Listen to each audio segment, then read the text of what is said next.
Ապաշխարությունը հոգևոր բուժում է։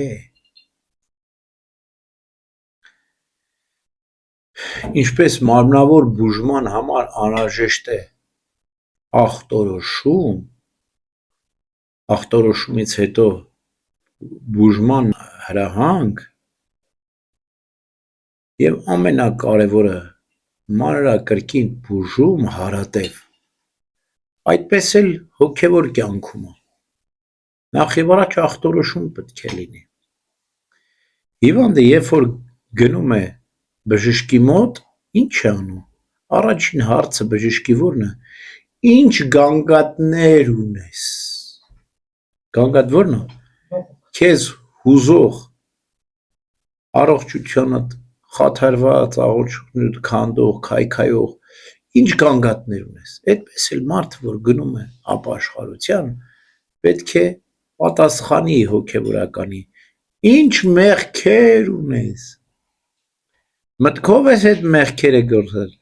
սրտով ես ցանկացել, թե մարմնով ես գործել։ Առաջինը զննում է խոստովանությունն է, առանց զննումի բժիշկը չի կարող ախտորոշում անել։ Առանց խոստովանության, ինչպես Սուրբ Գրիգոր Նարեկացին ասում է, առանց մեղքերի խոստովանության թողության չեն կարող արժանանալ։ Ուրեմն ենթադրենք հիվանդը լավ է իր գանգատները հասկանում։ Գիտեք, շատ կարևոր է, որ հիվանդը իր գանգատները հստակ հասկանա։ Ոտը ցավում է, չասի գլուխս է ցավում։ Կամ սիրտը խփում է, չասի շունչս է կտրում։ Հա։ Ճիշտ այդպես էլ շատ կարևոր է, որ հավատացյալը մեղքի գիտակցությունը հստակ լինի, ինքը հասկանա ինչից է ինքը թերանում, ինչ սխալ է գործել, ինչ թույլ կողմեր ունի եւ պիտի լինի անկեղծ իրապես ինքն իր հանդեպ, Աստծո հանդեպ եւ քահանայի առջեւ։ Գնա ասի Տեր այդ ջան, ես համացանցից կախում ունեմ։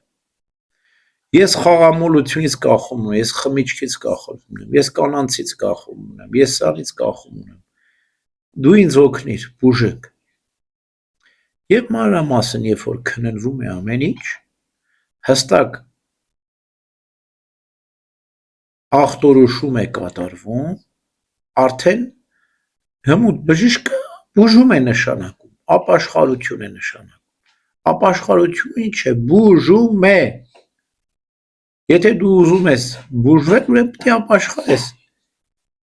Եթե մարդը ուզում է բուժվել, ուրեմն պետք է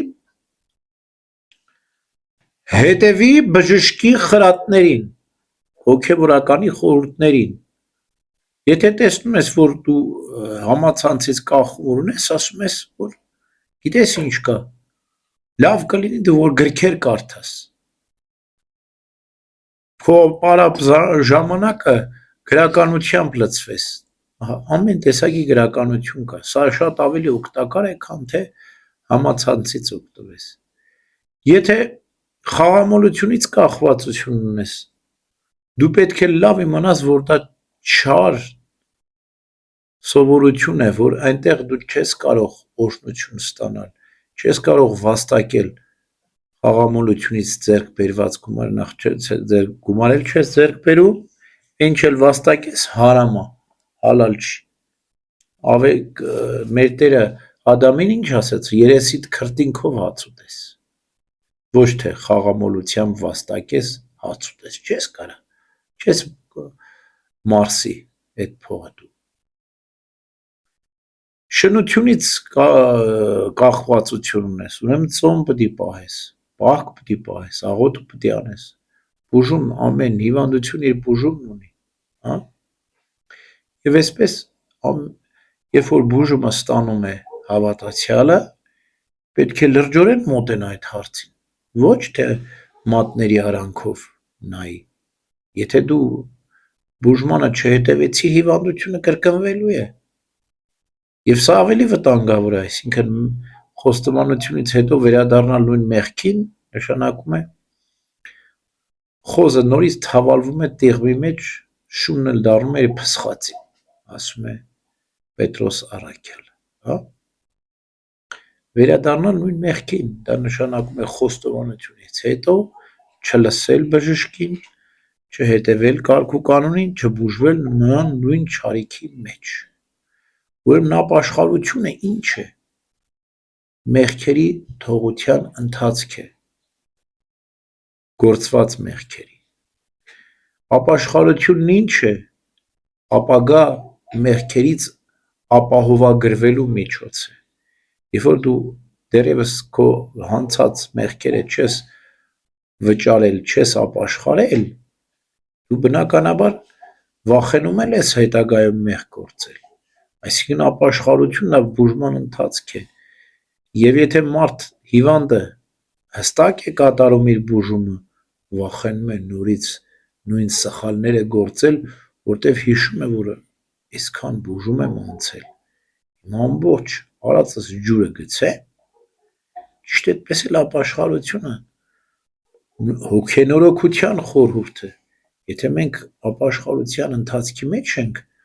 մեղքից շատ ենք զգուշանում, վախենում ենք մեղք գործելուց, որովհետև ես ուզում եմ, որ հոգիս ապրի, չեմ ուզում, որ հոգիս մեռնի, իսկ հոգու ապահովագրությունը ապաշխարությունն է, մեղքից ապահովագրությունը ապաշխարությունն է, եւ կարծեմ թե մարդու ամբողջ կյանքն է ապաշխարություն։ Եվ եթե մարդը հասկանա, որ իր ամբողջ կյանքն ապաշխարությունը, ուրեմն մեղքից ապահովագրություն կունենա։ Ես լսել եմ շատ հավատացյալներին ասում են, դե մեծ պահքին չենք ծխում, հենց պահքը պրծնում է, հետո սկսում ենք ծխել։ Այդ գիտես ինչ է նշանակում։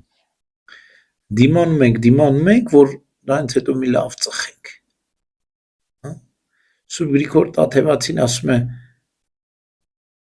մարմնի ապաշխարության համար ժամանակ կա, զրկելու համար ժամանակ կա, պահքի օրերն են, բայց հոգու համար մեղքի դեմ պայքարում չկա ժամանակ։ Մենք մեղքը միշտ պետք է սանձենք, երբեք չպետք է թույլ տանք պահքի ընթացքում, պահքից դուրս է, մեղքը չպետք է գործենք։ Արդարացում չկա մեղքին։ Իհարկե ավելի ծանր է մեղքի, երբ որ դու վերադառնում ես խոստովանությունից հետո ես վերադառնում մեղքին։ Երբ որ մարդը զղջում է խոստովանությունը, ուրեմն չպետք է դառնա, հետ չդառնա։ Ով ձեռքը դնում է մաճին, հետ չպետք է նայի։ Ով գնում է երկինքի արքայության ճանապարհով, հետադարձ չպետք է կատարի։ Ուրեմն ապաշխարությունը շատ կարևոր խորհուրդ է մարդու կյանքում։ Մեր հոգու բուժումն է, մեր հոգու փրկությունն է։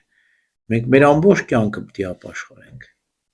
Եթե մարդը չի ուզում ապաշխարել, անընդհատ կրճատում է իր ապաշխարությունը, հա։ Ուրեմն չի ուզում փրկվել։ Բայց հետաքրքիր մի հանգամանք էլ կա այստեղ։ Երբեմն մարդը իրապես շատ է ուզում ապաշխարել։ Խորը զղջում է ապրում, ցավ է ապրում։ Մեղքից հրաժարվում ամենակարևոր ապաշխարության խորհրդի հիմքը զղջում, հրաժարում։ Եթե ամբողջովին դու զղջացիր, հրաժարվեցիր, բայց ֆիզիկապես, նյութապես, մարմնապես այս աշխարհային օրենքների թելադրման պատճառով երբեմն մարմնով չես կարողանում կամ դժվարանում ես ապաշխարել, հա, բայց հոգով հոժար ես։ Հոգով իրապես ապաշխարում ես, զղջում ես։ Երբ որ զղջումը մեծ է, ապաշխարությունը կրճատվում։ Ցավը, ափսոսանքը, արտասուքը, հրաժարումը շատ մեծ է, ապաշխարությունը շատ է կրճատվում։ Բայց երբ որ զղջումը, հրաժարում չկա մեղքին, ապաշխարությունը երկարում է։ Հա։ Սրանք իրար հետ փոխկապակցված են։ Որքան մեծ է զղջումը, որքան մեծ է հրաժարումը, հոժարությունը ամեն տեսակի ապաշխարություն հանձնառնելու, այնքան կրճատվում է ապաշխարությունը։ Որքան որ տեսել եք այն հնազանդ ծառաներին, երբ որ մի ծառա հնազանդ է, խոնարհ է, ինչ ասես կանի, անում ես շատ գործ չես տալիս, օգտակար գործ, Բայց այն ծառան, որ ամեն ինչից փախչում է, չի ուզում ոչ բան անել, անդամ դրան բարձում են։ Առակած գրքում այդպես է, չի ասում, չար ծառայի կողերը կոտրիր, ասում, գործի լծիր, ասում, որպես ինքը ազատության չձգտի։ Իսկ այն խոնար ծառան, որ խոնար ծառայում է, նրան պետք չէ շատ բարձել։ Իրապես, երբ որ դու չափից ավել բարձես այդ խոնար հնազանդ ծառայասեր ծառայի, իրեն կընկճես, կկոտրես։ Իրան պետք է մխիթարել, իրան պետք է բեռը թեթևացնել, ապաշխարության բեռը, զղջացող, խոստովանող, ապաշխարող, հրաժարվող մեղավորի բեռը պետք է թեթևացնել։ Ինչպես մեր Տերն է ասում, ես չեմ եկել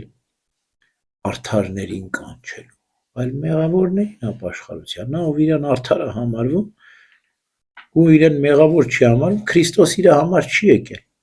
եկել է մեղավորների համար։ Ուրեմն այս գիտակցությամբ մենք սիրով